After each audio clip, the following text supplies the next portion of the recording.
Telangana cabinet లోకి అజారుద్దీన్ తీసుకునే అవకాశం ఉన్నట్టుగా తెలుస్తోంది. ఆయన ఎల్లుండే మంత్రిగా ప్రమాణ స్వీకారం కూడా చేయబోతున్నారు. ఇటీవలే జూబ్లీ హిల్స్ బైపోల్ ఎలక్షన్స్ లో ఆయన క్యాండిడేట్ గా కూడా పోటీ పడ్డారు. అయినప్పటికీ కూడా అనూహ్యంగా వేరే అభ్యర్థిని నిలబెట్టడం, ఆ తర్వాత అజారుద్దీన్ కు కేబినెట్ బెర్త్ ఖరారు చేయడం చకచకా జరిగిపోయాయి. తెలంగాణ కేబినెట్ లోకి అజారుద్దీన్ తీసుకుంటున్నట్టుగా తెలుస్తోంది.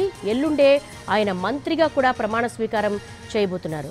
రకంగా బిగ్ బ్రేకింగ్ గా చెప్పుకోవచ్చు. ఎందుకంటే తెలంగాణ కేబినెట్ లోకి అజారుద్దీన్ తీసుకుంటున్నారు. ఎల్లుండి ప్రమాణ స్వీకారం చేయబోతున్నారు మంత్రిగా అజారుద్దీన్.